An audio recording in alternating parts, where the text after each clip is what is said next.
औज़ुबिल्लाहिमिनश्शैतानिर्रजीम बिस्मिल्लाहिर्रहमानिर्रहीम अस्सलाम वालेकुम वरहमतुल्लाहि वबरकातुहू। नाज़रीन इकराम, मैं हूँ फैसल सैयद। आप मेरा यूट्यूब चैनल देख रहे हैं। उम्मीद करता हूँ आप जहाँ भी होंगे रब ताला की पनाह में आफियत से होंगे। नाज़रीन, पीटीएम जमातों में फड्डा और दराड़, इसी मौजू पे बात करेंगे। इसी पे मदूद सा मौजू है, इम्पॉर्टेंट मौजू है। मैंने पिछले व्लॉग में बताया था कि कल वज़ीर-ए-आज़म शहबाज शरीफ साहब से मौलाना फजलुर रहमान साहब और ज़रदारी साहब की मुलाकात हुई। ज़रदारी साहब ने, मैंने बताया था कि उन्होंने अपना एक अलग स्टैंड ले लिया है इलेक्शनों में जाने का, जबकि फजलुर रहमान साहब और नून लीग जो है वो इस बात पर बज़िद है कि इलेक्शनों को किसी तरह खींचा जाए, किसी न किसी तरीके से इसमें कुछ ऐसी पेचीदगियाँ पैदा की जाए कि इलेक्शन को डिले कर दिया जाए। मगर ज़रदारी साहब जो है वो सख्ती से इस बात पर कायम है कि इलेक्शन को डिले नहीं करना चाहिए, इलेक्शनों में जाना चाहिए, चूँकि ये सुप्रीम कोर्ट का फैसला है और सुप्रीम कोर्ट के फैसले की रोशनी में इलेक्शन कमीशन अपना स्टैंड ले चुका है। सदर साहब अपना जो है वो सुप्रीम कोर्ट की फैसले की रोशनी में वो अपना इलेक्शनों का जो हुक्म है वो भी सादर कर चुके हैं। तो ऐसे में अगर हम डिले करते हैं तो हम फंस जाएंगे, हमारे लिए पेचीदगियाँ पैदा होंगी। ज़रदारी साहब को मालूम है कि इस वक्त जो है इस पे अमल दरामद ही उनकी सियासत, उसी में उसकी सियासत की बका है और उसी में आइंदा आने वाला जो वक्त है उसमें उनके जो अपने कार्ड्स हैं खेलने के लिए वो बेहतर तरीके से खेल सकेंगे। जैसा कि पंजाब में भी वो अपने उम्मीदवारों की जो है वो दरख्वास्तें हासिल कर चुके हैं और पूरे पाकिस्तान में उन्होंने उम्मीदवारों की लिस्टें जो हैं वो मुरतब कर ली हैं और इंटरव्यू भी कर रहे हैं। ऐसे में नून लीग जो है उसकी तैयारी अभी कुछ नहीं है। नून लीग की सारी तमन्नाइयाँ जो हैं वो सर्फ हो रही हैं कि इलेक्शन को डिले कैसे किया जाए। इसको डिले करने के लिए वो मुख्तलिफ़ किस्म के हरबे आज़मा रहे हैं। अदलिया पर हमलों का सिलसिला वो शुरू कर दिया गया है और कुछ गिरफ्तारियां जो हैं इम्पॉर्टेंट किस्म की वो की जा रही हैं। कुछ तैनातियाँ जो है, जैसा कि नैब में फौरी तौर पर तैनाती जो है उसको पीटीआई चैलेंज कर रही है, क्योंकि अपोजिशन जो है वो दरख्वास्त अपोजिशन के लिए पीटीआई दरख्वास्त दे चुकी है कि शाह महमूद कुरैशी साहब है, राजा रियाज साहब से मशावरत के बाद ये इतनी तनदही में जो तैनाती की गई है ये चैलेंज कर दी गई है। अब नून लीग को परेशानी ये है कि वो अगर इस वक्त इलेक्शन होते हैं, पीपल्स पार्टी जो है वो शुरू से बड़ी सेफ साइड उन्होंने रखी हुई थी, बड़ी सेफली जो है वो प्ले कर रहे थे, जबकि ब्लंडर सारे वो नून लीग से करवा रहे थे। सारी जमातें जितने ब्लंडर नून लीग से करवाए हैं वो तो सेफ रही हैं।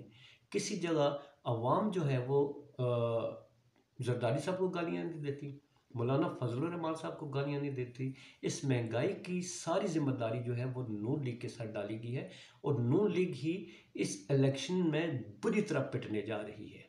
इसलिए कि ये कुछ भी बयानियाँ कर ले, जैसे मरियम नवाज साहब है, वो सेहतमंद किस्म का माहौल अगर बनाती, वोटर्स को किसी और तरीके से उठाती, उनको अट्रैक्ट करती, हालांकि क्राउड पुलर मशहूर है मगर वो क्राउड पुलर नहीं रही, वो पुल करने में नाकाम रही। इसलिए कि देखें ना, जलसे नहीं कर रही, वो कन्वेंशन कर रही हैं छोटे छोटे जो है वो, इसलिए कि उनके पास डिलीवर करने के लिए उनके पास बयानिया कोई नहीं है। वोट को इज्जत दो का बयानिया जो है वो कैप्टन सफदर साहब ने जो है वो जबरदोज कर दिया। अब इनके पास जो है वो अदालतों पर चढ़ाई, फिर इमरान खान साहब उनके ऊपर उनकी वो बेटी को ले गए, उनकी करप्शन, गड़ी चोर, ये चोर, वो चोर, हालांकि कौम का फैसला जो है उसको इग्नोर कर रही हैं। इस कौम के फैसले को बदलने के लिए ज़रूरी था कि मरीम साहिबा कोई ऐसा बयानिया देती जो कौम मानती कि मरीम साहिबा ठीक फरमा रही हैं। अगर नवाज शरीफ साहब जो है वो इस मुल्क में अपना सियासी रोल प्ले करना चाहते हैं तो भागे हुए क्यों हैं?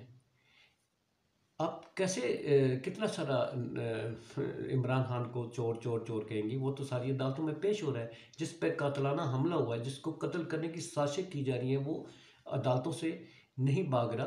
चार एक दिन 4 केसेस की वो पेशी भुगत के गया है। और दूसरी तरफ जो है वो जेलों के डर से और पेशियों के खौफ से जो है वो भागे हुए साबिक़ वज़ीर-ए-आज़म जनाब मोहम्मद नवाज शरीफ साहब हैं, जो इनको सामना करने की सकत नहीं है।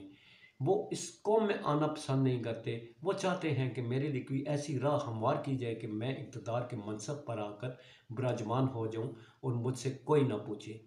मगर ये पाकिस्तान है, इसका निज़ाम अगरचे आप जो इक़्तिदार में बैठा होता है, वो भले अपने मुताबिक चला सकता है, भले वो सारी पावर्स इस्तेमाल कर सकता है, मगर एक दिन ऐसा आता है कि कानून जब हरकत में आता है, अदालतें जब जागती हैं, जब आइन जो है वो जागता है, तो फिर उसमें आइन के मुताबिक जब चला जाता है, तो उसमें आपकी जो पावर मिसयूज़ ऑफ पावर्स है, वो सारी की सारी बंद कर दी जाती है।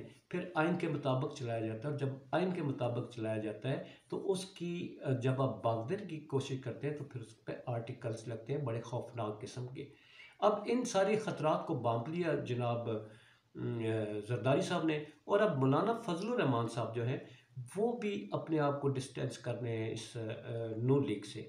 नून लीग इस वक्त अकेली मैदान में रह गई है, अकेली मैदान में रह गई है। इनको इतने बुरे तरीके से अपनी इन पीडीएम जमातों ने पीटा है कि अब नून लीग के पास सवाए प्रोलांग करने के कोई रास्ता नहीं है। कितना सारा लंबा करेंगे इंतखाबात को।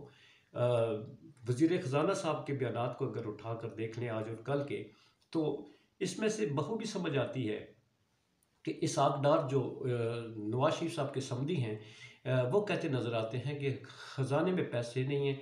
35 अरब रुपया उन्होंने मांगा हुआ है इलेक्शन कमीशन ने, तो हम कैसे दें। अब इनकी वो जो वो दलील थी कि असम्बलियों के अलग अलग इंतखाब नहीं करवा सकते, यके बाद दीगरे हम जनरल इलेक्शन और ये कैसे करवाएंगे, तो इमरान खान ने इनका ये बयानिया ख़त्म कर दिया। इमरान खान साहब ने कह दिया कि चलो जनरल इलेक्शन करवाओ, एक ही दिन करवाओ, ख़र्चा बचेगा। इमरान खान साहब ने कहा कि मुल्क के इस वक्त जो वसाइल नहीं है, उन वसाइल के अंदर रहते हुए आप ठीक है 2 असम्बलियों का अलग इंतखाब ना करवाएं, एक ही दफ़ा करवाएं, जनरल इलेक्शन करवा लें।